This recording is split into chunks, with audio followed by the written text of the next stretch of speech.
This is GIMI Productions on the track.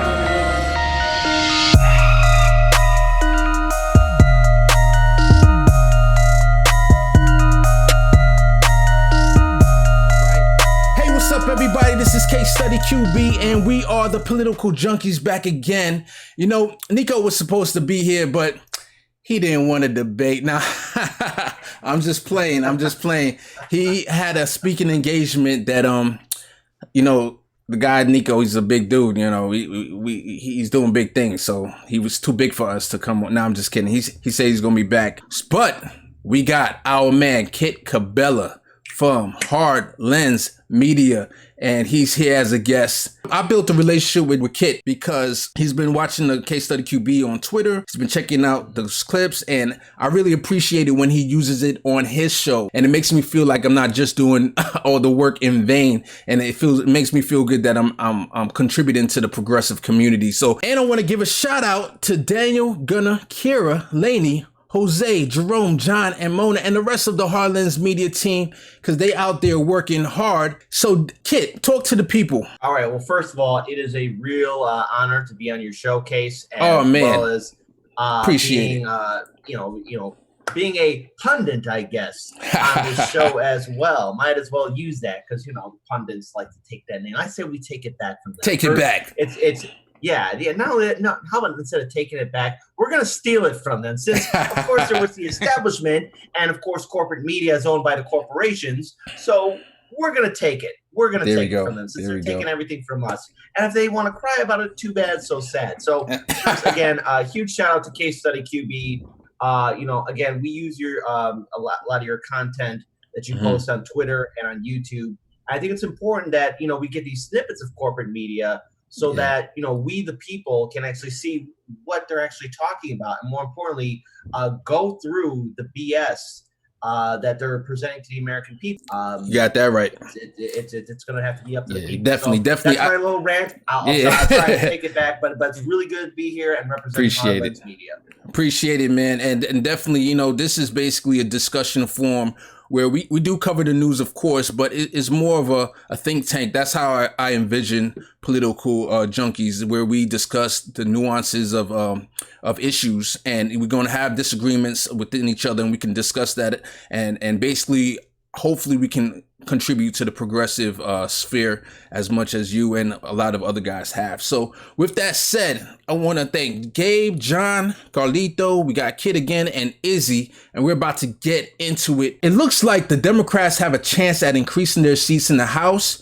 Who would you want as Speaker of the House? So let me take this first, because I'm really fascinated by the Speaker of the House position, and the fact that we talked about the CARES Act that just passed, and a lot of the complaints in the progressive community was how little the progressives in the House and the Senate did not organize so that we can have $2,000 UBI, Medicare for all during the COVID. There wasn't an organizing effort, at least from what we could see on the outside. So I'm already thinking about this way in advance. So let's say, even if, God forbid, Trump is in office again, but if Biden is there, we still need to organize around a Speaker of the House. So I'm going to show some articles. Let me bring up this article. This is an article of back in 2018, when Nancy Pelosi was running for Speaker of the House. She had one person that was thinking about challenging her from the left, which is Marcia Fudge, right? And then she was getting pressure from the right also. So they came to an agreement to have term limits. So this is kind of a little known. I don't see this too often, but Nancy Pelosi made a deal that she's going to be term limited out after this next speakership, which is interesting. So she might become Speaker one more time, but after that, she's not going to be Speaker. They put that into the law. Can we organize to either get a more progressive leader in there, or even try to push her more to the left? So let me throw out some other articles real quick. The term limits agreement, which still needs to be formalized by a vote of the House, will limit caucus leaders to 3 terms and a 4th term if 2/3 of the caucus agrees to it. The new limits would apply retroactively to Pelosi, as well as incoming Majority Leader Steny Hoyer of Maryland, and incoming Majority Whip Jim Clyburn. All right. And then let's go back to the original question. Who would you like to see as Speaker of the House? Okay, are we talking about like what we want, or just like a scenario of like a dream that we would like to see? Give me both. Give me whatever you want to speak on the topic. Okay, well then here, let's talk about reality, and it's going to be a little controversial because I guess some people in a lot of people in the progressive community have been very critical of her. If I want to see a Speaker of the House be Alexandria Ocasio-Cortez, and I say this because it's not Nancy Pelosi. After seeing this, how the Congress has been acting, our current leadership, I'm definitely for term limits. I'm also for age limit too, because someone who's in their late 70s, early 80s clearly does not know what's happening at the hour. Your age is in. At the second. And look, it's nothing against senior citizens, but seeing as the majority of our politicians right now, they clearly are stuck in a different time era. Now, of course, there are a lot of senior citizens, especially those who are voters and activists and organizers, who are well aware that, okay, I don't want to see my children and grandchildren's groups, suffer. But our politicians, however, they just can't be in this form of power. Now, I say AOC because there's still potential and hope. Okay, I still hold on to that idea, that false notion, that ridiculous idea, that fleeting idea of hope, because I see her story, how AOC came into power, and while there's a lot of criticism towards her, I think there's still chance for her to continue to grow. All right, this is her first term in. She just won re-election. I think we have to keep an open communication with AOC, but more importantly, let's look at the environment that AOC is in. The very fact that we got some progressives in Washington, D.C. is saying a lot, and beggars can't be choosers at this point. I'm very sorry. Unless there's a massive political revolution, voter engagement, voter involvement, Washington, D.C. is still going to be that swamp bubble. AOC is by herself, and I think it's really up to us to remind her that, hey, you're a public servant.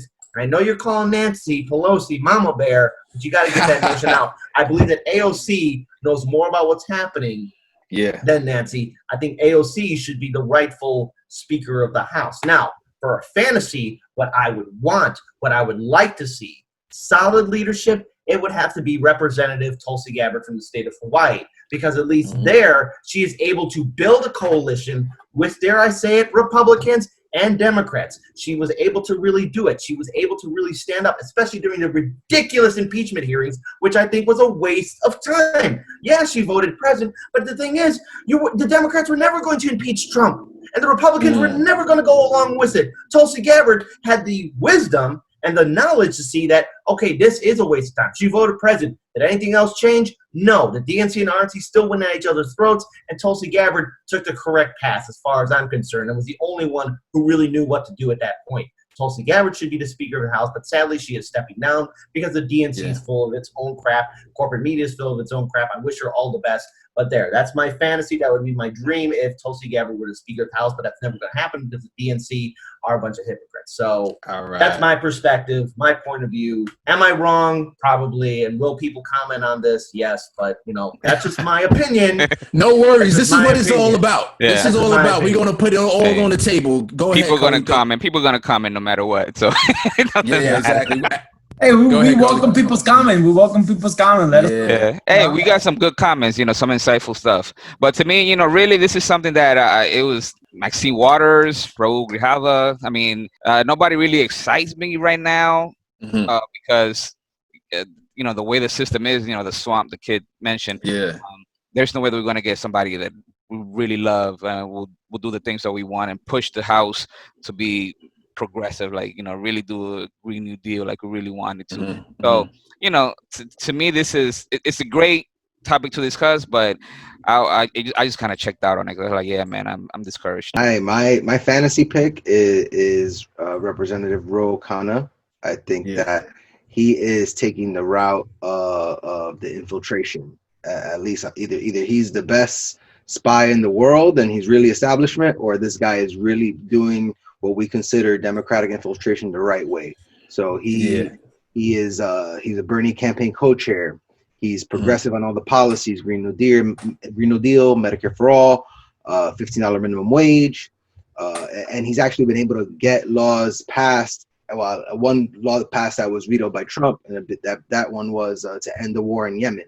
It was a bipartisan bill. It got through the House, got through the Senate, and ultimately it was vetoed by Trump. But I think that shows that despite despite the stereotype of a progressive can't get law through, he was able to get that through with a bipartisan support. And that was great. He's actually taking on a lot of different leadership roles and different committees and things like that within the party. So he's a vice chair of the Congressional Progressive Caucus. He's on the House Budget, Armed Services and Oversight and Reform Committees. He's an assistant whip.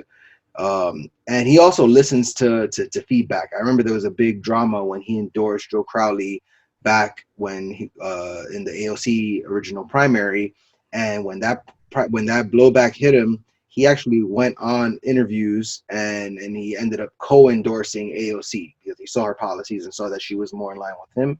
So while it wasn't the greatest thing, it would have been nice for him to withdraw the endorsement and go to her. At least it showed that he heard the feedback. And he was able to be honest about it. Yeah, there's no way for me to endorse him, but not endorse somebody that supports the same policies as me. He's also co-sponsored. He's been like the Bernie of the House. So when Bernie comes out with the big policy, the No War Against Iran Act, the College Affordability Act, the Stop Bezos Act, it's always him. And then on the right-hand man is Ro Khanna. So my pick is I think he's somebody that can actually get in there and be our progressive leader in the House and also get these bills to the floor that right now we can't get. Who will get picked is probably going to be Pelosi undoing the term limits and then coming back again. That's likely what's going to happen because if we know what the Democrats love to do is they love to give a big middle finger to us. Yeah, that's what I'm saying. Like, that's right. To me, it's like anyone but Pelosi, man. We just need some like new voice. Like, like Kit said, like we love to have AOC, but we know like she can't even get more than 60 seconds at the convention. So yeah, that is true. I mean, so who knows what we're gonna get? But I would just at this point, man, anyone but Pelosi, man, just someone that's like. I don't know if I go that far with anybody but Pelosi. I think we got to be very careful. Yeah. Like, who takes true. that seat? Yeah, that's like, true. Not any because see, it kind of goes in that notion of vote blue, no matter who. No matter who. I think if we're gonna say like anybody who Pelosi is like, oh no. Yeah. Kid, let me show you real quick. This was somebody here, Seth Moulton, who wanted to challenge. He was one of the people that was giving Pelosi a hard time, and as we saw when he tried to run for president, that dude was a mess. He's definitely a conservative Democrat. We can't have that guy. I want to jump in here real quick and just let me tell him who I would love to see, which is Barbara Lee. Barbara Lee is actually a realistic person that can become Speaker of the House because she ran for leadership last time. But I'm going to also show you this article right here where it says Joe Crowley's pardon shot, ousted by Ocasio-Cortez, he undermined Barbara Lee in the House leadership race. So when Joe Crowley lost to AOC, because he used the fact that Barbara Lee gave AOC money, Barbara Lee gave AOC money after she won the primary. So not before, because before, if you're an incumbent, it's like sacrosanct. You cannot support a challenger. But afterwards, it was only fair that, she's trying to build camaraderie. But Joe Crowley used that and to basically sully Barbara Lee's name. And she ran but lost to this person right here, Hakeem Jeffries. And I think she has a lot of respect among progressives. Just to be in a leadership position to run, period, you have to have a certain amount of camaraderie. So I'm hoping that next time, with some progressives coming in, you got Jamal Bowman, we got Cori Bush coming in there, and among others, hopefully she can build enough clout to get in there and become Speaker of the House. She was also the only vote against the Afghanistan war out of like everyone. And that's where her credibility comes from with being progressive, because she actually endorsed Kamala at first, right? We would expect her to endorse Bernie. But I think just by the fact that she was the only person to vote against the Iraq war, including Bernie did, he went for it. That gives her like 1 million progressive points. And she got maybe a couple subtracted for not endorsing Bernie. So I think realistically, one of my big pet peeves is that I like my leaders to have good foresight, not good hindsight. Everybody can Exactly. have hindsight and say, oh, well, that was a mistake and I grew from it. But it's only the few people that can have the right position before you know what the right position is. So, and you also know, like, Crowley had probably the reason why he probably wanted to say that was why he was next in line, Speaker of the House, right? So they were prepping him for that. So the fact that AOC took him out, you know, they know what to do after. So all right, so the next topic we're going to talk about Ron DeSantis, and he has a video here that I'm going to show right now. Do you believe that the system was in part put together the way it was to discourage people from being able to collect I think that was the animating philosophy. I mean, having studied how it was internally constructed, I think the goal was, for whoever designed it, was let's put as many kind of pointless roadblocks along the way so people just say, "Oh, the hell with it, I'm not going to do that." And for me, let's decide on what the benefit is and let's get it out as efficiently as possible. We shouldn't necessarily do these roadblocks to do it. So we have cleared a lot of those, and I waived a lot of requirements through executive order. But I think going forward, I want all our systems, including unemployment, to be user friendly. And it was not user friendly. Well, that system was designed and implemented during the Rick Scott administration. Do you think that was Rick Scott's intention, was to discourage people from applying for benefits? I'm not sure if it was his, but I think definitely in terms of how it was internally constructed, it was definitely done in a way to lead to the least number of claims being paid out. As you can see right there, they did not want people, filing for unemployment. Go ahead, Carlito. Man, this is something that it's almost like but when I saw it, it came into my radar also because this whole push to reopen the country, it's a pandemic. I was suspicious here in Georgia of Brian Kemp trying to do it simply because they didn't want the state to be spending money on unemployment. And look at how difficult it is for people that I know to file in the first place. It just looked like this is ridiculous. It's like they almost don't want people to get any unemployment because they don't want to put the money out. So then when I saw this video, I was like, see, even in Florida, somebody saw the system, how it was built internally, and to a Republican, it was obvious that it was built in order to block people from actually getting the benefits that they deserve. Let's talk about this weird cult of work that we have in this country. This comes from this Puritan Pilgrim propaganda that we've been getting since we've all been in school, that, you got to work hard, a weird cult of work that we have in this country. Work, work, work, and you'll make it. Work, work, work, and you'll keep on doing it. Hustle, gig economy, keep on working, keep on working. No breaks. No one's going to give you a hands out because, this has to also deal with the aftermath of the Reagan administration. Take away any social safety nets. Make sure no one gets anything. Make sure everyone's working because, hey, we don't give anything out to bums or weak people or slow-witted people because that's the propaganda that's been fed to us for years. And you know what? It turns out it was one big lie. Let's talk about those Puritans and Pilgrims real quick. They weren't just persecuted out of England. Everyone got tired of their crap, all right? And that's 200 years ago, where they're saying you couldn't drink, you couldn't smoke, you couldn't have fun, period. You just had to work because I was getting close to God. Okay, well, first, all of that has fallen apart. This virus has shown how weak this neoliberal system that we have truly is. It's nothing but smoke and mirrors. It's all built on air. It's all one big lie. And when you tell a lie, yeah, you could get away with it, but it starts to crack and fall apart because the truth will always overwhelm a lie, because you can tell a lie time and time again until some people start questioning it and looking into it and investigating it. And when it falls apart, it's right in front of us all. And now let's look at unemployment. People need it. People pay into it. So that means all of us, no matter what your political perspective is, no matter who you worship, how old you are, who you vote for, the color of your skin, you are paying into unemployment. That is your entitlement. That is your benefit. And if that goes against the corporate propaganda, too bad, so sad, because the rest of the world, at least in their point, are taking care of their citizens. We just did a story on UBI in Canada. You know what? The Canadians have UBI. And is Canada Mad Max? Is it a lawless state? Are people lazy? Are people becoming sex addicts, drug addicts, alcoholics, gamblers? No. In fact, it's the exact opposite. They're feeling happier. They're feeling more relieved that they have a UBI program. Now, here in the United States, unemployment's deemed like a bad thing. You can't have it. You can't do it because that means you're lazy and weak. Well, we are dealing with an overwhelming power of nature that is shutting down everything. And I know there's a lot of people that want to reopen the country.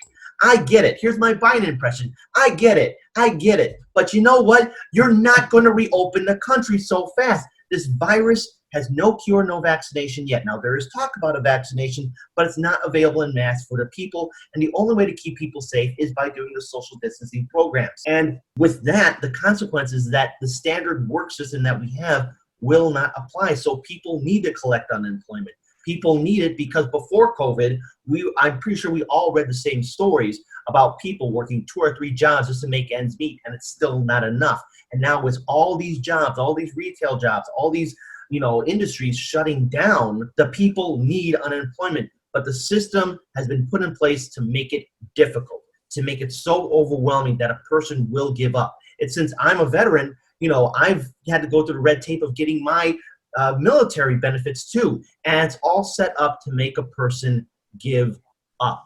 And it's becoming very real. And now there's 55 million Americans that are right now being counted by the system. But let's look at something very horrific.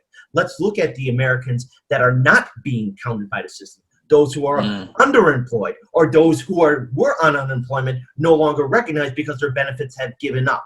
We are dealing with something that is horrifyingly antiquated in this country, and it's hurting the working poor, Black communities, Latino communities, Caucasian communities, Asian communities. It doesn't matter at this point. The number is so astronomically huge. Right now it's 55 million, but is it fair enough for us to say that maybe that number is far more larger of people who don't have jobs? Is it 60, 70? Do I dare shoot for 100 million? It's exactly. horrifying and sad. But the thing is, when you look at those numbers, they're just not numbers. Those are flesh and blood human beings with families. And our government at the federal level and state level put this maze in to make it so impossible. And when you make it impossible, then there is another thing where people have to look at, what am I doing? Am I paying the bills to keep the light on? Or am I paying the bills to keep the heat on? Am I able to have enough money to put food on the table? Do I have enough money to get medicine for my kids or my senior or my senior citizen relatives? This is something that's happening in the most developed country in the world, and the rest of the world doesn't have it. And it's crazy because it always seems to happen under like Republicans. Like they seem to always know how to set up a policy that's going to mess up the average person. But if you look at state like mine, like Virginia, and even with New York, with everybody, their king, Como, come to the state. I know people for sure that they will ask trick questions such as oh, do you quit? Do you quit for COVID? But you're like, well, I technically didn't quit. I kind of I quit work. But if you answer that question a certain way, you're not getting your unemployment check. I know people that, in Virginia, they said, oh, I submitted, I didn't get back for 3 or 4 weeks. They were like, no, I only started a job a month ago. So because you started a month ago and you didn't have X amount of hours, you're not allowed to claim unemployment. So you're not getting anything. So wait, so if I started a job a month ago and everything was closed due to this pandemic, the concept was that I was going to get, unemployment for the pandemic, right? It didn't matter if I started a week ago, a month ago, a year ago, or whatever it is. I've been working at my previous job, so now I have to file in paperwork from the previous job. So it's not just, I know Florida is always Florida, but in Virginia, we have a Democratic governor. In Florida and New York, they have their great savior Como, and it happening. I know people for sure that it happened, and like Kit said, they gave up. They're like, look, I'm spending more time on the phone. I can't get through the phone. I can't get online. I keep getting denied. I request a hearing, and I'm not getting anything. So I spend a month on this, and I'm spending more time trying to just get it.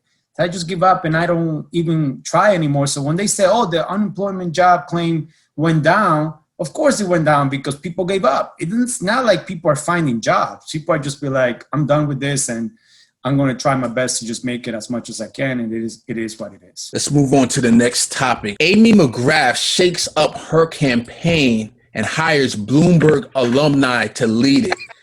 And I'm going to show you after Kid gave us a little dramatics right there. I'm going to show you an article real quick.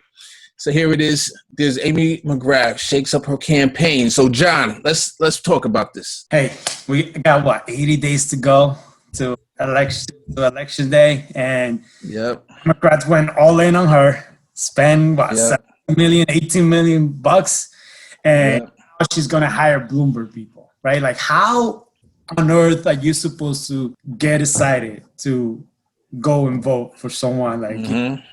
and like, if you like, that's why I always ask myself, like, do Democrats really want to lose, want to beat McConnell and Trump? The Nope. things that they do, their action tells you otherwise. They most likely never reach out to Charles. Like, they should have, Booker in there trying to like convince like people and stuff like that. She's gonna get slaughtered. Mitch is gonna win. Like, there's no, and now you this switch, and what you bring is Bloomberg people. Like, how That's to win? You don't give her like a little bit of credit for going and finding a winning campaign like the Bloomberg campaign and give her some support. Like, we all know the success of the Bloomberg campaign. Their 100 days that they were in the race and the billions of dollars that they managed to spend. I mean, wouldn't you put that on your team? I want to jump in on that real quick, John. Hold on one second, because you brought up a very good point. Would we want Charles Booker to be out there trying to promote Amy McGrath, or would we prefer him stay on the sideline, keep his progressive credibility? And we know, I think, Amy is not going to win. So she's not going to win either way, I think, personally. What you think, John? Like, when she won, like, he had to reach out to her. Like, that's crazy. That's crazy. The campaign. They didn't reach out to him. So my thing is, like, they always come to us and voter shame. Oh, you stay home. You don't vote. You guys always crying. You guys are haters. Oh, they never take the time to go like, hey, listen, I get it. Charles didn't win, but like, she should be all over Charles. And so somebody answer that question though. Do you want Charles Booker to be out there? Okay, go ahead, No. Kid. No. Okay, so here's what I'm going to say no. Because Charles Booker did what he needed to do. Charles Booker worked hard, especially during the height of the George Floyd protests. Charles Booker was able to gain that momentum and get his name out there and actually convince Kentucky voters of different backgrounds to actually support him. And there were a lot of Kentucky voters who did turn out to vote. Some waiting 7, 8, 9 hours, 10 hours just to vote, even though polling stations were shut down, voting machines weren't working right. Charles Booker did the right thing, and yeah, he did reach out. But the DNC, like they always do to progressives and the independents, slap that hand away. And you know what? Charles Booker can just tip his hat and walk away, and he can keep on fighting the good fight in his own way because he did the right thing. So the DNC doesn't get to say, oh, well, you didn't do it. He did. Charles Booker doesn't need to get involved because even he knows that that's a sinking ship. I interviewed Charles Booker, and he's not going to give up on the fight. He will not give up on the fight, and he's going to keep on pushing forward. Now, the DNC was Amy McGrath. Well, you know what? What I got to say to the Me Too movement is, I remember when Warren went after Bloomberg, and now Amy McGrath's got some people from the Bloomberg campaign helping her out. Is that enough? No, because Kentucky voters don't want to vote for a Republican-light candidate. They're just going to vote for a Republican. And if that offends the vote blue no matter who or blue checkmark people, well, too bad, because your candidate is weak. And if she does win, I'm going to be surprised because it seems like Turtle Boy Mitch McConnell is going to do everything that he needs to do, and Charles Booker has to take the high ground and walk away. There's nothing more he can do to help out Amy McGrath, especially at this short time frame. The DNC clearly doesn't care about progressive votes. They want to get Republican votes. But gee, that strategy didn't work in 2016. But the DNC, like the idiots that they are going to have to learn the hard way again and again and again. And again, exactly. That's crazy. Go ahead. I mean, like, not like have like Charles, but like Amy should be like trying to get Charles, right? Like try to like stay hit. Exactly. Charles did what he had to do. There's nothing else that he could do. So like, she's completely, and she's not gonna win. Like, she's exactly. Go ahead, Gabe. And what hurts most about this race is that, for those who don't know, the Senate is 6-year terms. The House, if you mess up on a race 2 years later, you're back in the fight. Senate, somebody so atrocious as Mitch McConnell, who's done so much harm to the country, it's like you got a good shot to take him out right now. And there was a campaign that had fire behind them that really, like, all the momentum was going in the right direction. Oh, yeah. To end up pulling an upset win. And when you kill that momentum, you guarantee that you're gonna have 6 more years of Mitch McConnell, and then that really goes back to what John was saying: is are you really trying to win, or are you just trying to keep the progressives out? Because if you were really trying to win, you would back the candidate that has the enthusiasm, and because running just a classic neoliberal Democrat establishment is not going to do it when it comes to these races. If you're going to have to convince rural voters, you're going to have to convince them with progressive policies that are going to help them, not just the same old, same old. One thing I would say is, obviously, we don't want to lose Charles. He's a great leader for the progressive movement. We want to continue having him there. We don't want him to fall towards the center. What I will say, though, is, I mean, Gabe, to your point, right? McConnell he's dangerous. He's extremely, extremely dangerous. So if this were a close race, and I don't think it really is, but if it were, okay, maybe I could see Charles trying to help out Amy in this race. But I don't think it's close enough to really lose him in our movement. So I agree. He should probably just stay away and just let her lose, essentially. I mean, that's basically what's going to happen. So just let it happen. All right. So let's move on to the next topic. So I brought up this topic. I thought it would be very interesting discussion. And I call it the Green Party infiltration. What if the Green Party as a whole decided to spend the next 4 years infiltrating the Democratic Party to influence from the inside? Talking about the Green Party, right? The Green Party, the United States Green Party, this Green Party. All right. I say this out of love because I'm a huge supporter of, independent parties. I believe we should have a parliamentary system. I believe that we should have truly a multi-party system because the two-party system isn't working because there's so many people identify with different political points of views. But looking at the United States Green Party, they still have a long way to go. And in 2016, after the general election, they basically crapped the bed. They could have done more. They could have been getting involved more. And, I can't help but think of 3 organizations that tried to infiltrate the DNC and reform it and failed miserably. 4, technically. You have the Justice Democrats that have now become a super PAC. You have Brand New Congress. You have Our Revolution. And to some extent, you also have DSA. Did any one of them truly succeed in reforming the DNC? No. Now, did they get some progressives at the state and federal level? Yeah, they did. But it's still not enough. Now, the Green Party, the United States Green Party, that still struggles to get on the ballot, still struggles to get on the debate stage, and right now is dealing with this same crisis as Howie Hawkins? The answer is absolutely no. They don't have what it takes. It's impossible. Even with the financial resources, they still don't have enough. No one takes them serious enough. They could have really built something during the 4 years before we got up to 2020, and they didn't. Now, the thing is, when Harlan's Media got started in 2017, we interviewed Greens and Libertarians, and we did follow the Green Party here in the state of Illinois. And even when they were holding events, we were kind of getting some interesting interviews here and there. And one thing that was standing out was we did talk to people who used to be part of Bernie Sanders' volunteer campaign and Our Revolution, a few other things, and they're all saying the same thing. The Green Party, just like the DNC, is not embracing new ideas or inviting different people to bring in their perspectives. Because the Green Party is holding on to its antiquated ideas. And look, there are some stories here and there. It'll vary from state to state where, some Greens are really hesitant in inviting in people from minority communities, like from the Latino and African American communities, from taking positions of leadership or bring in change or trying to do more outreach. And the Green Party is stuck on this old idea. So here you have this political party similar to the DNC, but with no power, no money, no respect, and they're still pushing back people who are trying to re-energize the Green Party. So the Green Party trying to infiltrate the DNC, I mean, it's like a little kid trying to take on like an older kid, and the little kids is pushing him back with his hands, like, what are you doing? Like, you are stupid, you are weak. The Green Party doesn't have what it takes, and with my coverage of them, especially leading up to now, not only is it a sinking ship, it's at the bottom of the ocean with all the fish swimming right through it. At this point, unless the Green Party is prepared to fundamentally change the way it runs things, and unless the Green Party actually somehow, out of the blue, is able to get more than 5% in the general election when the voting's all done, then we can have a different conversation. Then I'll backtrack my statements from this video. Otherwise, no, the Green Party will never be able to do this. That is a monumental task that is too impossible, and they'll be too afraid to actually take that initiative and charge.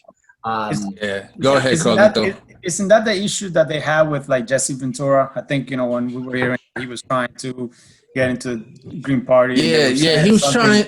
Yeah, he was trying to get into the he was trying to get the nomination, but it was a mess because here's a guy with a lot of popularity, and we talked about this before, where he could have easily changed the political landscape that we have right now. But they worked hard to get Howie Hawkins. You know, he ran as a governor. I voted for him actually when he ran for governor for New York City or for New York. From what I understand, he ran like 20 something times or more, and he has never won an election.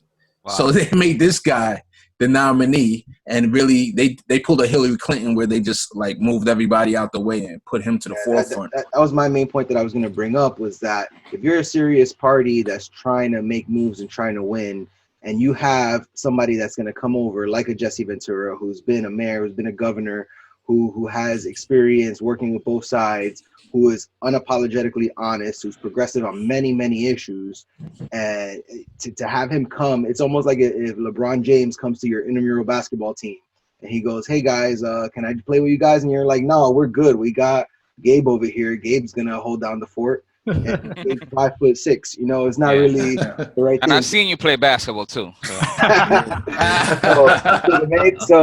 you know, on that point, if you're really serious and you have a serious candidate that comes to you like that, you have to move mountains to get him in and to give him the support that he needs, versus Howie Hawkins, who has good policies. I've heard his policies. I like the guy as a person, but I mean, is he gonna win? Is he gonna even make a splash? Jesse Ventura is gonna get 5%.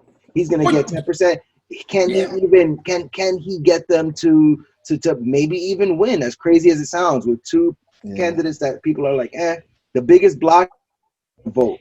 And if Jesse gets out a good percentage of those people that don't vote, you know, anything's possible. But the point is, they shot themselves in the foot when they didn't even consider him for someone else who has zero chance to get 5%. I think if they got him in the debates, he would be able to really make some noise. Yeah. I think once you put him up next to, you know, Trump and to Biden, you know, both people that, you know, they can't speak very well, I think we would definitely see a big change in the landscape. Well, he also mentioned that I think he mentioned some type of like Fox News polls where he was polling like an 8% without even being in the race. But, you know, it's also a good point that, like, you know what, something that Kit brought up, like in the Latino community and the African-American community, people don't even know the Green Party exists, right? Mm-hmm. Yeah. Really want to, like, as we know, like, you know, Latino community is the fastest minority growing coming. Like we are coming, you know, people are getting of age to get a vote.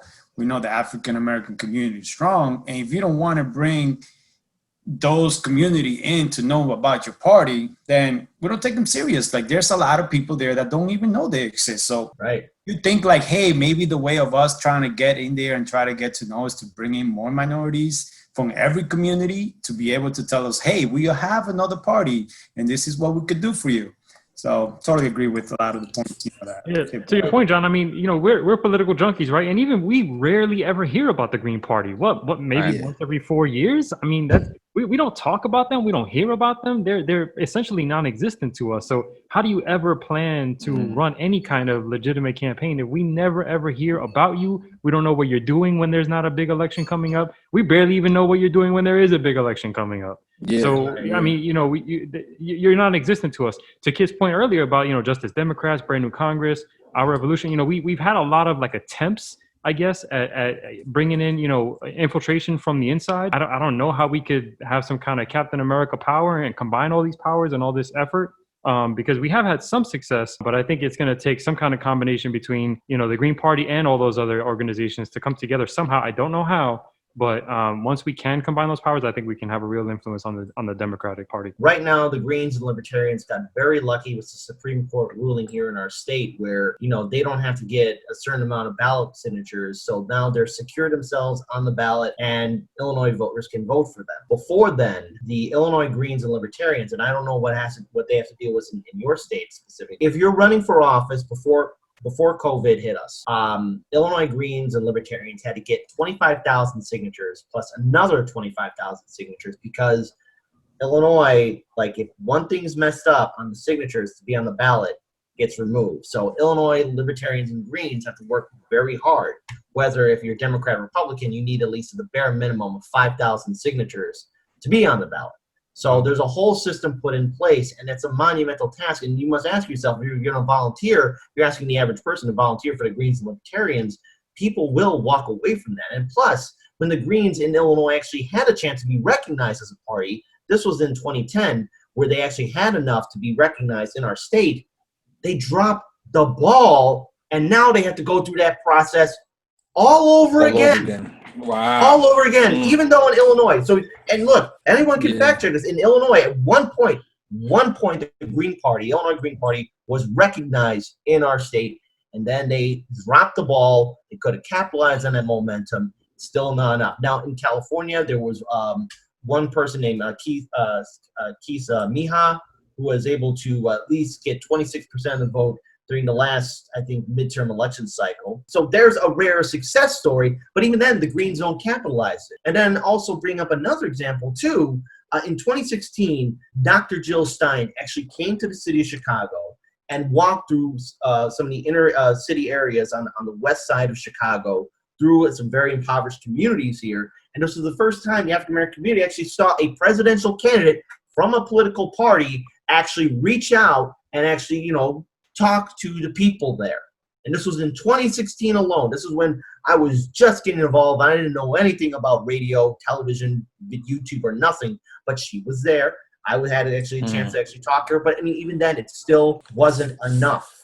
And the thing is, so Kit, we got the people, the Nick Brunner movement, where he's trying to start a new party, where it's called the Movement for the People's Party. That's right. And they're having a convention where they're featuring Nina Turner, Cornel West, Jimmy Dore, and other people. You think there's potential there? Yes and no.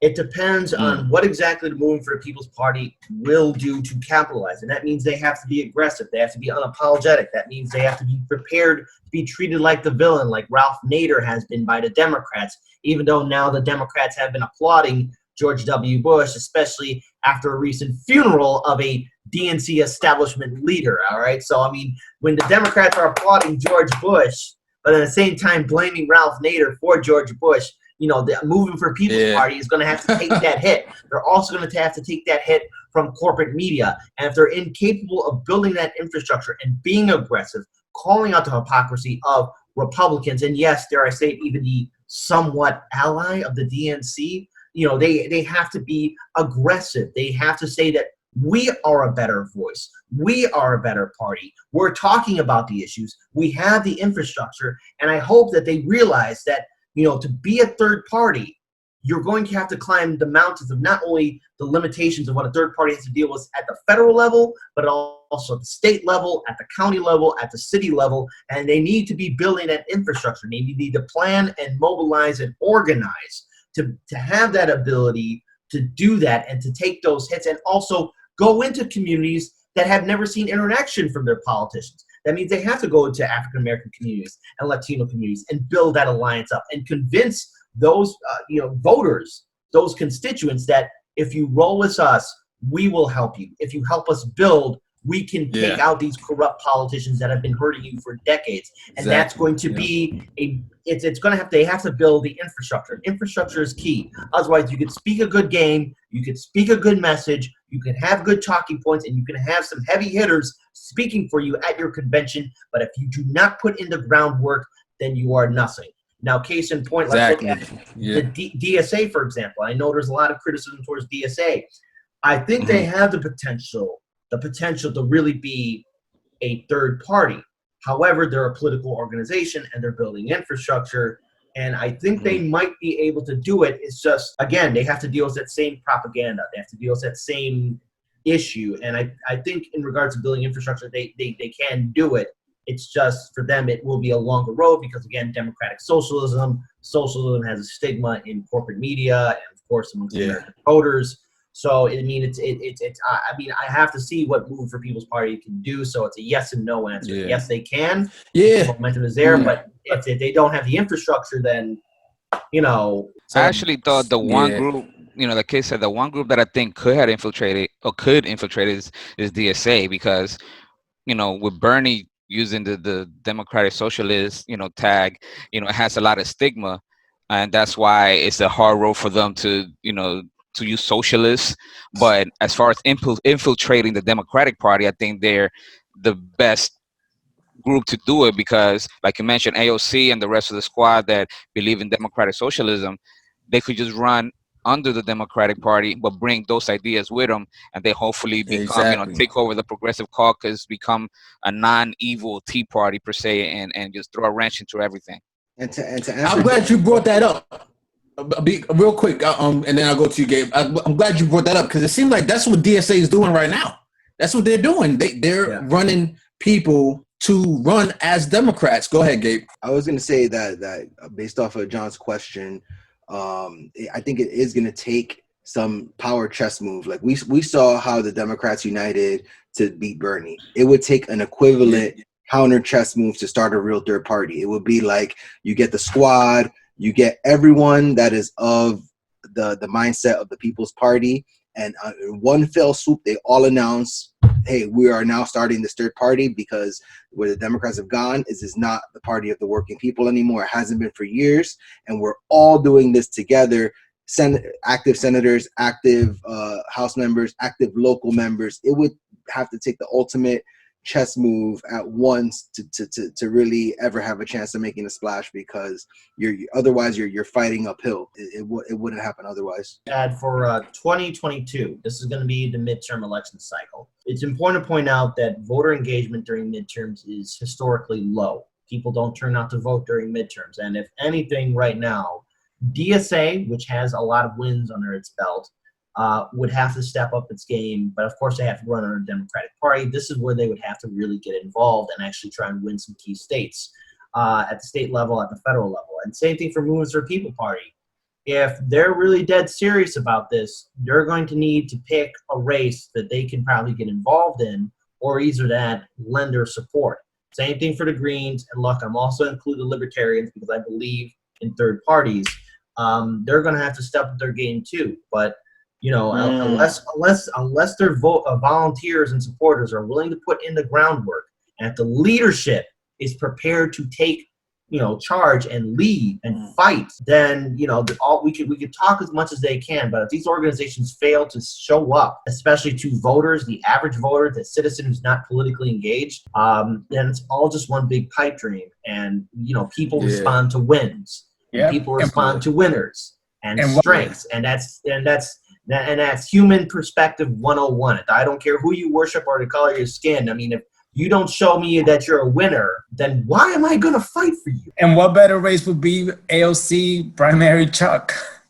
Yeah, hopefully. Yeah. Because I like what you said, Kid. What if the third parties, they declare, okay, this is our Green Party nominee running within the Democratic Party? I think that would be interesting. The DSA already does it. If the Libertarian did it on the Republican side, I think that would be interesting. But I think this is a topic that we could definitely talk a lot longer. But we're going to move on to the next topic. This is a topic I've been contemplating this issue for a while, and I keep hearing mainstream media. I'm thinking, is there a way we can rebrand that name, mainstream media, to something that reflects who they really are, and normal people who aren't political junkies like us, when they hear this term, they automatically know that media is not their friend and they're actually the enemy. I thought about this because definitely it was the media who was basically a super PAC for Biden after Bernie won Nevada and they were going into South Carolina. The media just went all in on Bernie, and I was thinking, man, I wish that the people watching CNN, MSNBC, all these shows knew that this is the 1% media. They are catering to these are millionaires catering to billionaires. And so I'm thinking, is 1% media a good name, or maybe I'm off base? So Carlito, I want you to jump in on this. Yeah, when you first said, post to us rebranding mainstream media without context, like for why, for who, we already know who it is. We know what they are. If it's rebranding for us, we know this. But if you're talking about rebranding it for the people that are not PJs, political junkies, yeah, that could be something good. I just can't think of a good name. I thought maybe, calling them a distraction media, or thinking back of that the Bernie blackout, call it blackout media. Yeah. So Mm-hmm. it's to find, it's marketing, find something catchy that it could be blasted, Exactly. hashtags, everything like that. So that's something for, some marketing expert people to come up with. But I think it could be good, because I've seen a lot of disillusion from people in the mainstream media over time. Yeah. And that's why, Kids Show, is blowing up, and, and Niko, and then we're starting to do this in is because people are seeing that they're not getting all the facts. They're seeing that there's some kind of agenda going on that's preventing them from seeing all the truth. So I think it could be a good time to, if we have the right messaging, to kind of get people, kind of see that they're not for them, that is millionaires catering to billionaires. Exactly, Gabe, and then I'm going to go to Kit. Go ahead, Gabe. So I'm not crazy about the 1% media. I like corporate media because I think it calls it what it is these are corporations that are giving you the news. That's a popular one. While going through this exercise, the other one I thought it was like sponsored media, because what it is you have media that over the last 2 decades or more has gone from trying to just give news to now giving biased news and trying to get ratings and trying to get views and trying to get clicks. And I think calling it the sponsored media takes that. It's like sponsored by who? Sponsored by Raytheon, sponsored by United Healthcare, sponsored by whoever. So it's the sponsored news. So I thought that was a cool one. Our beloved dictator Trump, with all his flaws and his horribleness, he hit the nail on the head with fake news. I mean, that was like such a critical one where he's abused it to the point where everything is fake news. But what happens is that they could give the truth about Trump 99% of the time. If they slip up once, it's automatically the fake news, and that hits. And I think, there's one thing that guy is good at is marketing. And in that case, the fake news was like a tremendous brand. And it sucks that brand was taken by him, because a lot of times it is fake. Even when you say Medicare for all costs more than the current system, that's fake news. It's things like that. When you say people will get lazy if you give them too much stuff, it's fake news. Is all these things that are fake news given to us by our corporate media, or the mainstream media, or the quote unquote left media. So that's all I got there. Okay, go ahead. Okay, you guys really hit every single point. I think it's important that I do bring this up. If, in case anyone has the time, sit down and watch the movie from 2018 called Vice, because there's some great scenes in there where they're talking to average people about names and how they feel about certain issues here and there. And the thing is, who ran with mainstream media and fake news, and then who carried that message along? It was from the GOP. They called, MSNBC and CNN mainstream media, and then you had Trump infamously calling CNN and BuzzFeed and all the other places fake news. They're fake news. And then it was the media itself that ran with mainstream media and fake news, because they'll go along with it because it clicks, it resonates.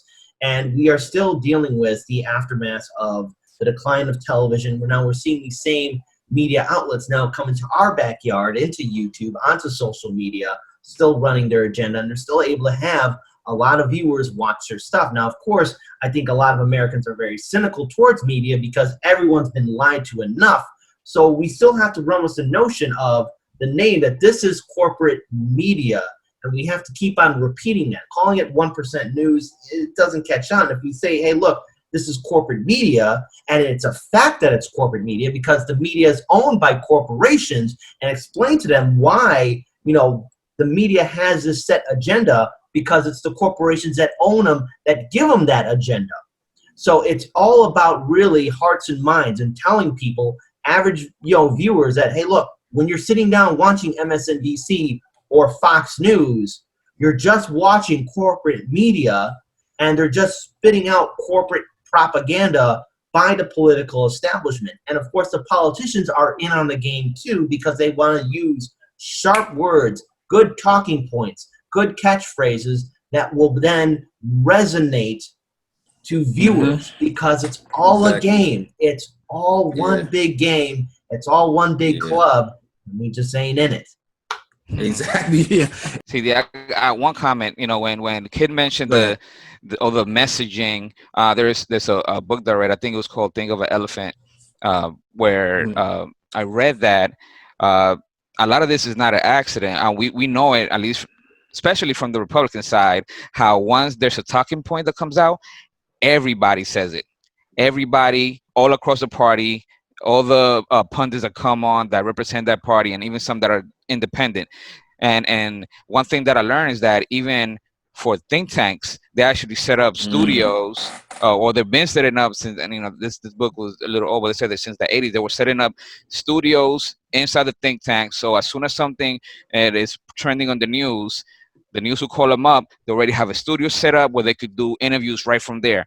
They had everything set up so they could push their messaging and their agenda, and that's something that we kind of need to adopt if we want to push anything on our side. It has to be something that's a concerted effort to make it stick. We shouldn't get disheartened by the power of corporate media, because the thing is, they are showing their weakness. And here in Chicago, they're local affiliates, and this is sad, but I mean, it's somewhat showing the waning power of corporate media. A lot of the studios here in Chicago are shutting down and laying people off.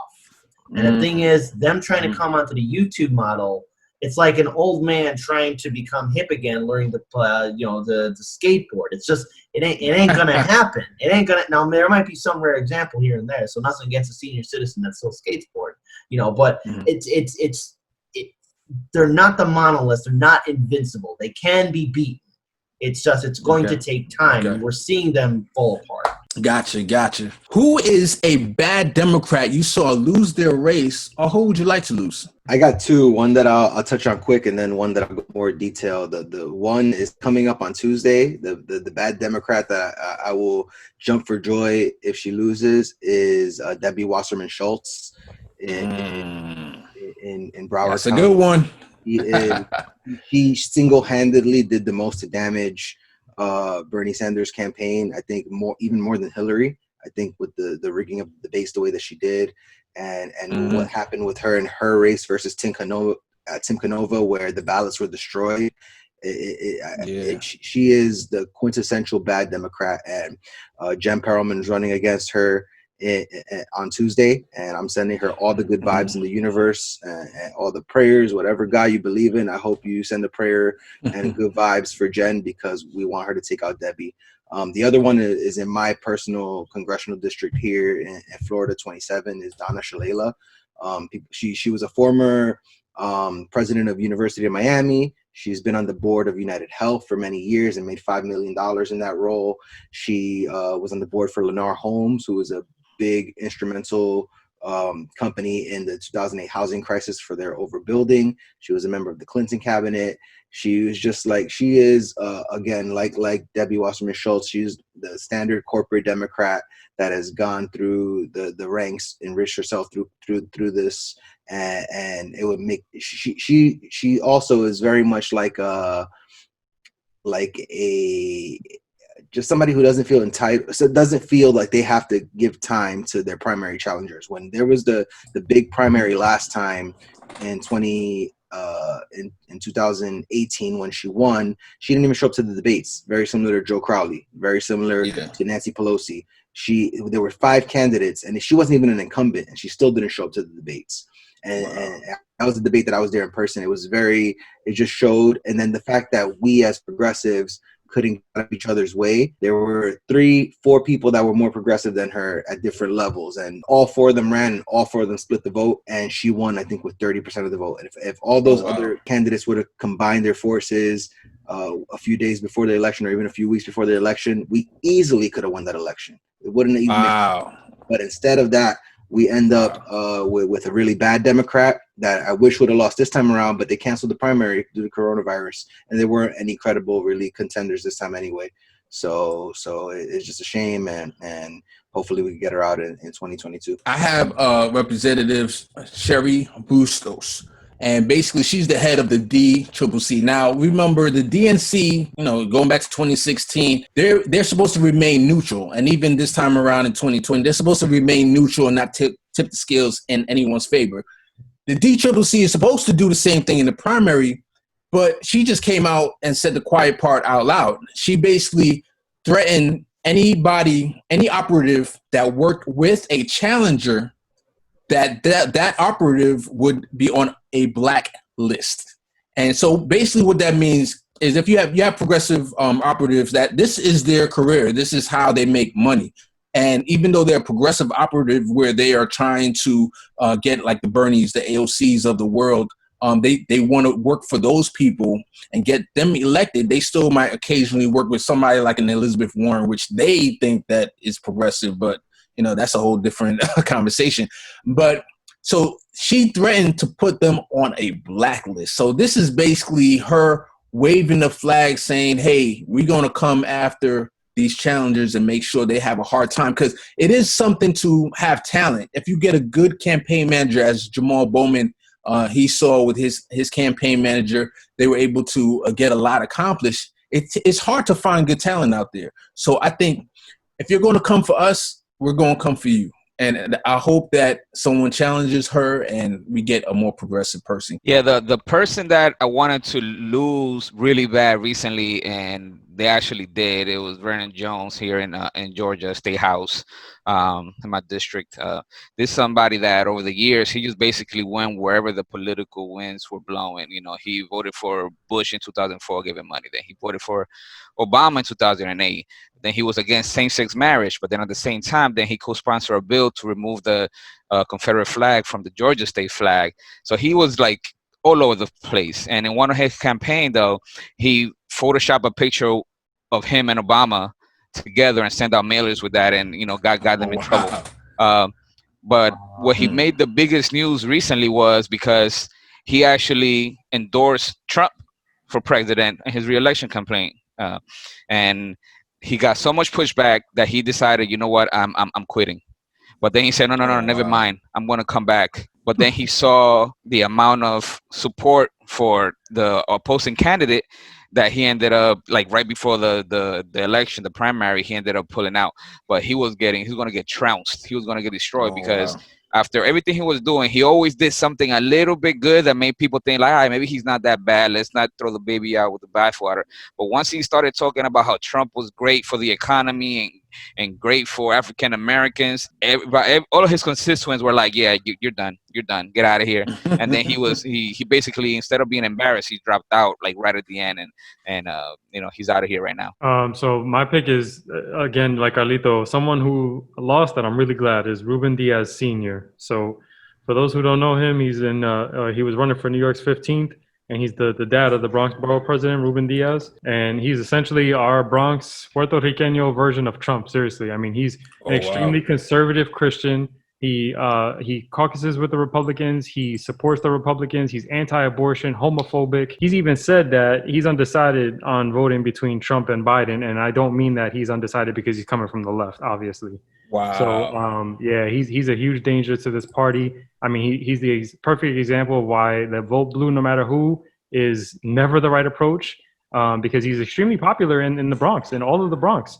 And, you know, if we didn't have better people running against him, he might be representing us right now. But thankfully, he lost that race. I really wish Sarmelis Lopez would have won, but, you know, I'll take anybody besides the Puerto Rican version of Trump, especially because we have Jamal Bowman and AOC still representing us. That would have looked really terrible to have somebody on the exact opposite end of the scale, you know, representing us. I got the best one for you guys because it's Illinois, Chicago politics to the core.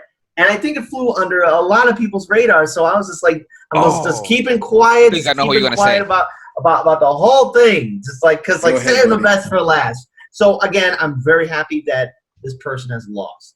So let me introduce you guys, this panel, and all of Case Studies viewers and subscribers. This wonderful person called Dan Lipinski. Let's talk about Lipinski. Oh, Dan Lipinski. Boy. Oh, no. We're not done yet with Dan Lipinski. First, in order to start, we must start from the beginning.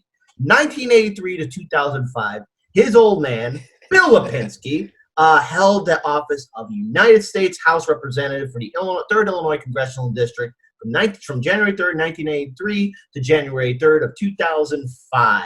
So like standard Illinois politics, we have perfected feudalism, and it was inherited by his son, Dan Lipinski. Now, just one real quick about Bill Lipinski. In 2007, after leaving the House of Representatives, he opened his first one-man lobbying firm and was paid $4 million by clients with business before the House Transportation Committee and so many other organizations. Again, this is a corrupt neoliberal family, so standard to Illinois politics, Dan Lipinski inherits the seat. And Dan Lipinski, again, part of the Madigan machine, part of the establishment machine, but you would think that because he's a Democrat, he would be with the, vote blue no matter who people. Try and true. No. This man, for most of his political career, while he is Democrat, has voted with the Republican Party. He has stood against. Let's talk about what he stands on the issues and what he did stand on the issues for. He was against, Lipinski opposed the recognition of same-sex marriage until the Supreme Court legalized it nationwide.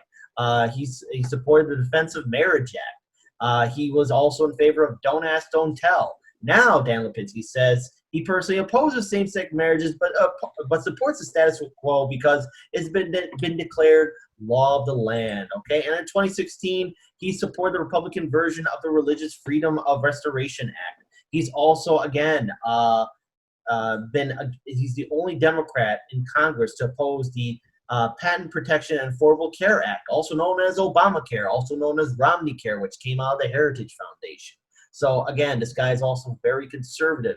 And in 2018, he ran, Marie Newman ran against him, but there was election fraud that happened, and somehow 6,000 of Marie Newman's votes just disappeared like that. In fact, I saw TYT actually cover it when Jimmy Dore was still on TYT, and I'll never forget the look on Cenk Uyghur's face when all of a sudden he looked at the board and said, wait a minute, Marie Newman lost 6,000 votes, and Jimmy Dore just looked at him and said, yeah, that's Chicago. And that didn't even faze Jimmy, and Jimmy's from Chicago. So already he wasn't scared about that at all. And then going into the general election of the 2018 midterm election cycle, Dan Lipinski ran up against Arthur Jones, a diehard Nazi under the Republican Party, and the Illinois Republican Party pushed away and said, no, he's not our guy. We didn't want anyone to run this race.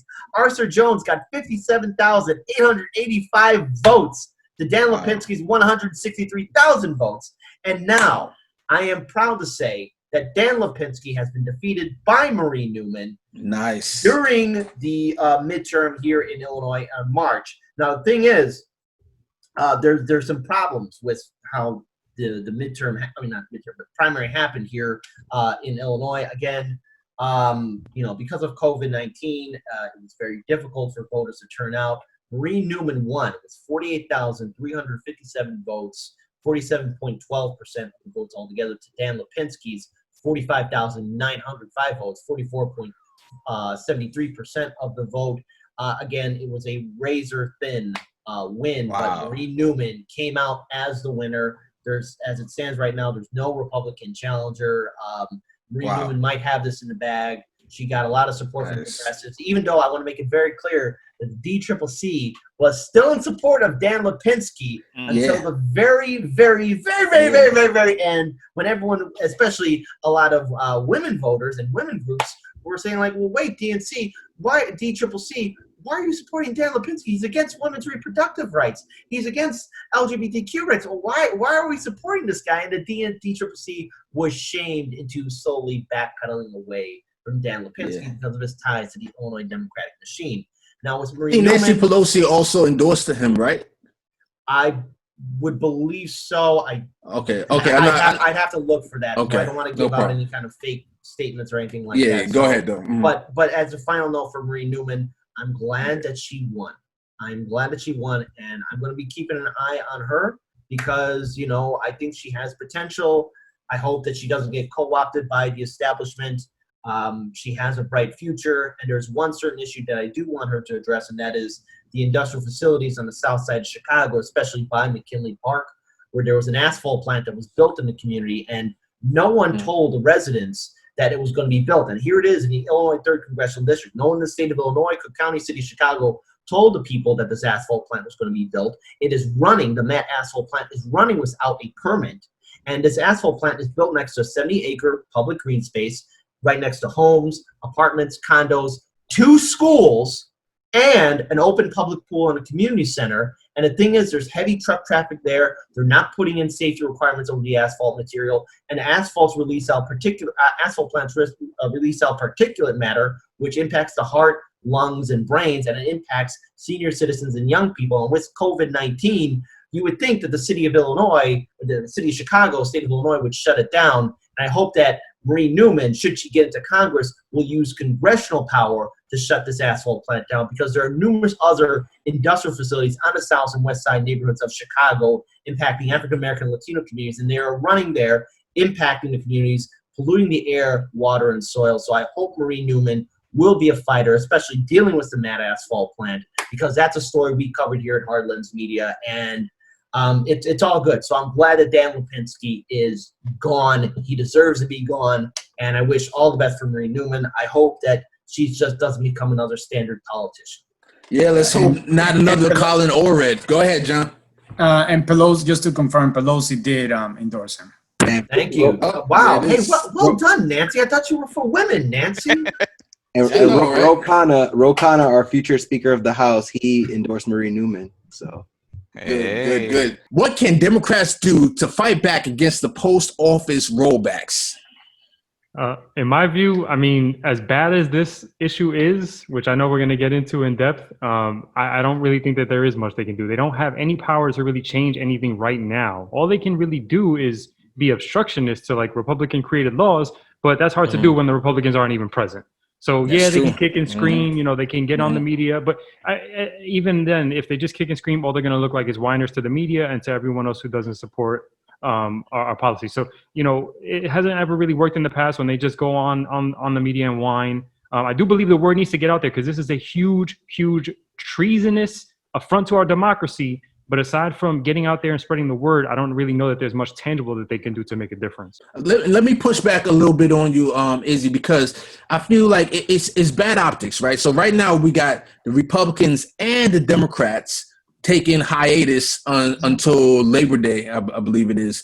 And they are both just going on vacation. So I hear you saying about the whining part. If we could get some strong Democratic leadership to be on the TV, if they could say something like Trump is decreasing the amount of machines. I heard there was a machine that did the work of 35 post workers who doing the sorting of the mail.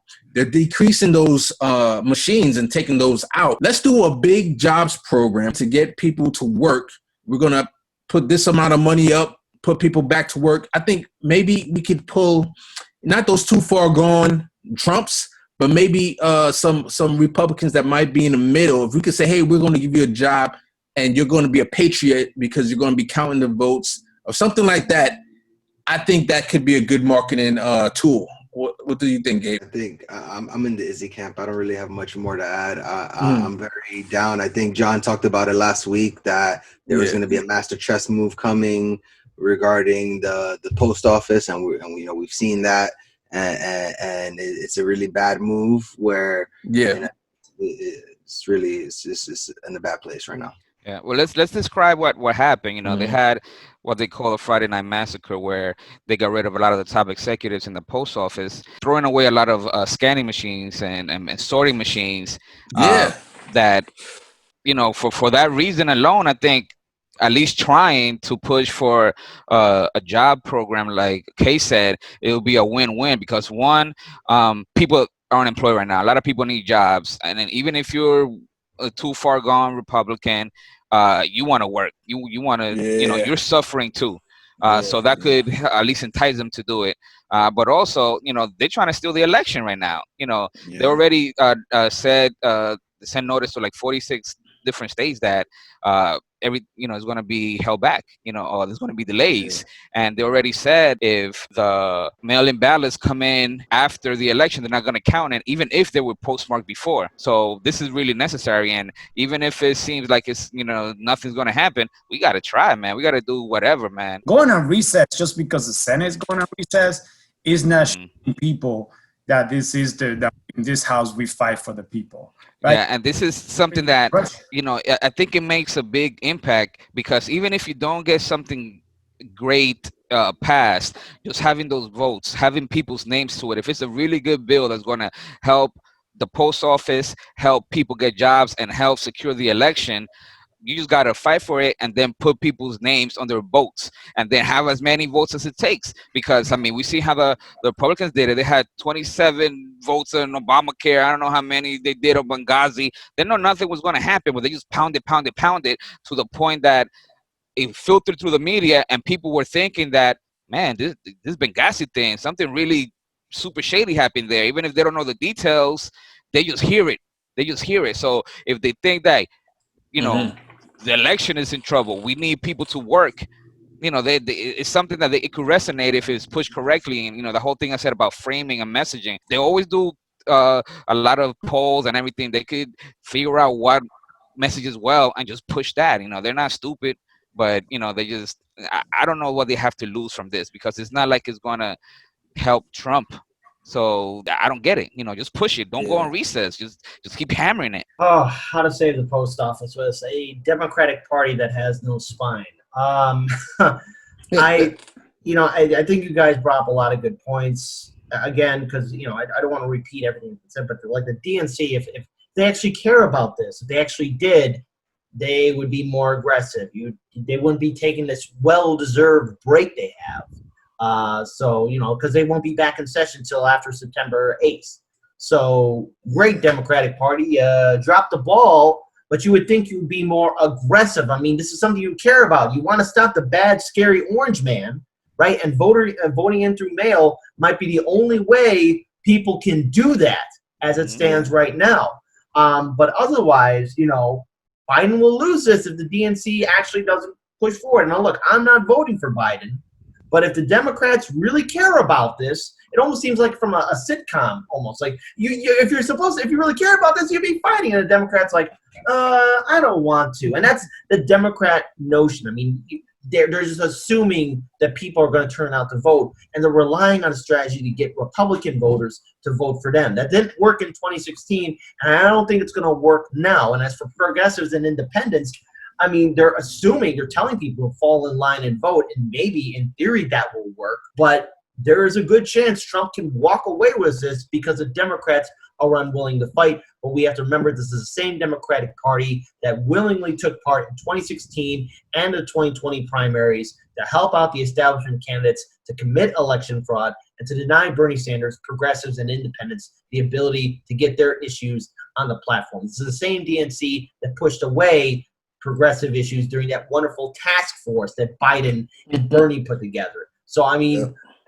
we're asking the Democrats to do something that they've never done before, and that is fight back. And gone are the days of FDR and JF Kennedy Democrats actually fighting back. All right, and it just if they did care, if Nancy and Chuck cared, they would have fought more. They would have fought more for this, but obviously they don't because they're too old and too tired. And here's, you know, the sad thing about the spineless Democrats that Kit just said is we've seen them lose elections that they really won. We saw in 2000 with Al Gore, they really won Florida, but they just didn't fight. And then when it came to the Supreme Court justice that Obama needed to confirm, they just let the Senate just go ahead and not bring their candidate forward.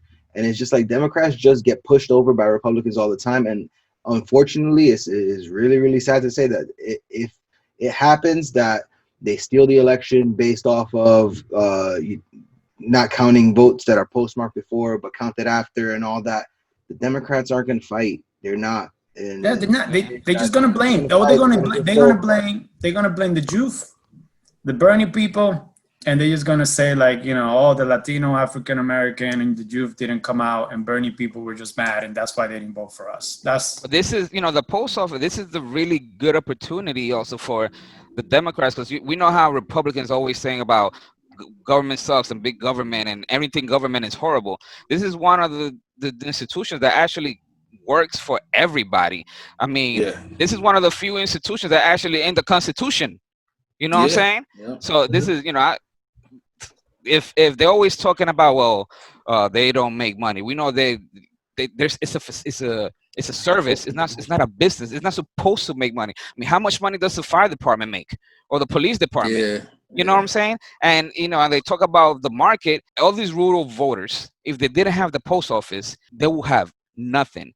Because if it was about making money, FedEx, UPS, they will not service them at all. Yeah. Like what they call it, the last mile problem. Yeah. They have all their shipping and fleets of buses and trucks, but when it comes to the last mile, they let the post office do it. I know there's some regulations regarding that as far as putting stuff in mailboxes. But when it comes to getting to rural areas, they just don't do it because it doesn't make money. There are places in Alaska where the post office has to fly planes to get mail to. FedEx is not going to do that for 3 people. Yeah. It's a money loser. Exactly. They actually pay the post office to do that last mile. I know exactly what you're talking about, to do the last mile for them on their behalf, which is another way that the USPS makes money. But definitely, you have any last things to say on this? I mean, I agree. Right. The Democrats, I'm not trying to give them a pass. I just don't know legislatively how much they can really do about this, but they do not deserve a pass on any of this. And I agree that they should try whatever they can. I also want to add in too that the post office provides an important service because at one point, and it can still be used as a public bank to help out struggling communities and people who need it.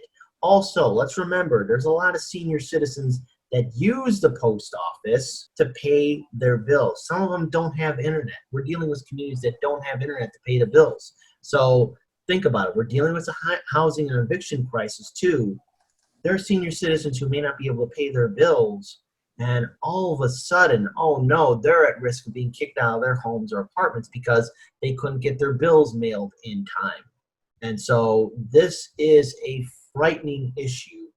And if the Democrats cared, if they wanted to earn hearts and minds, they would have been more aggressive about this. They would have been more hard about this, and they would not have gone on recess.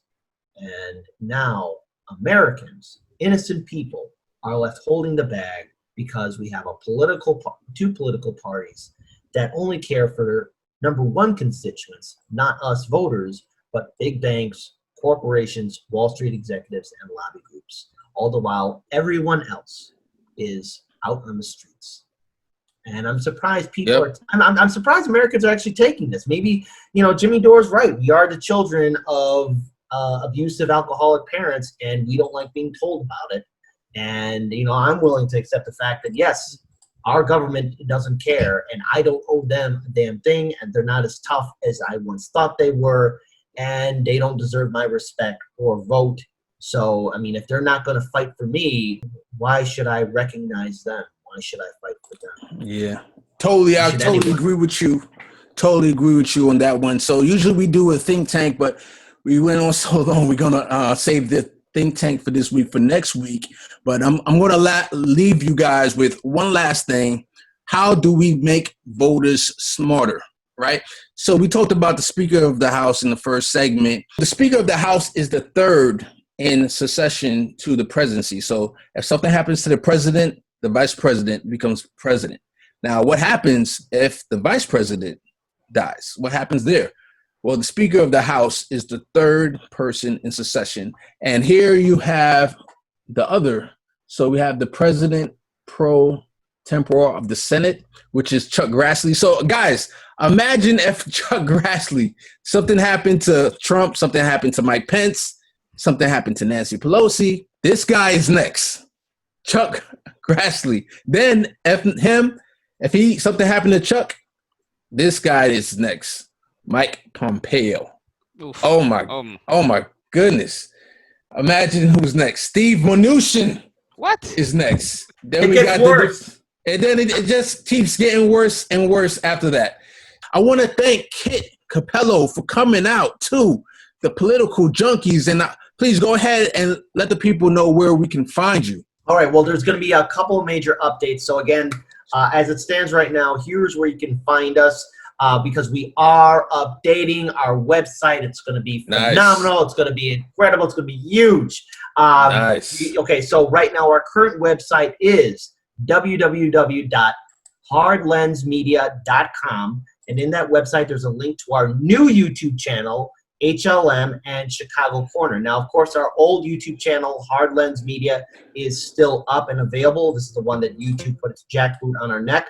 But in our final video there's a link to our new YouTube channel. My colleague Daniel Lupker is speaking to the people. So in case you get misled, or it's go to our older YouTube channel that has 23,000 subscribers, but YouTube is censoring us and it basically demonetized and limited all our content. The final video up there's a link in the description box to our new YouTube channel. It's called HLM, basically Hard Lens Media, but HLM. And then there's Chicago Corner. We're also on Rockfin, Hard Lens Media. You can follow Hard Lens Media on Twitter, Instagram, and on Facebook. We're also on Spreaker, Spotify, iTunes, iHeartRadio.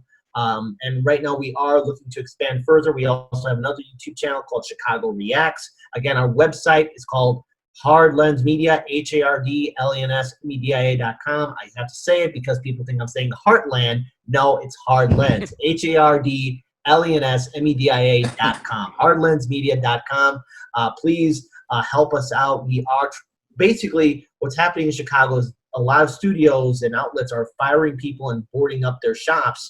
And we might be, all we have to do is survive this. We might be the true last independent media outlets in the city of Chicago. On the one hand, hey, we're taking over. On the other hand, we need support because there's a lack of media presence, journalism, investigative journalism, on the ground work, and we are limited. We are running on a skeleton crew because we used to go out there on the ground, but because of certain things, we're being limited. But if we survive this, we could be a bastion of real hope and change in the state of Illinois, in the city of Chicago, and we're asking people to help us out. We're on Rockfin, HLM, YouTube, Chicago Corner on YouTube, hardlensmedia.com, HARDLENSmedia.com. Please support us out and help us fight for a better future in this city because there's no one else like us in Chicago.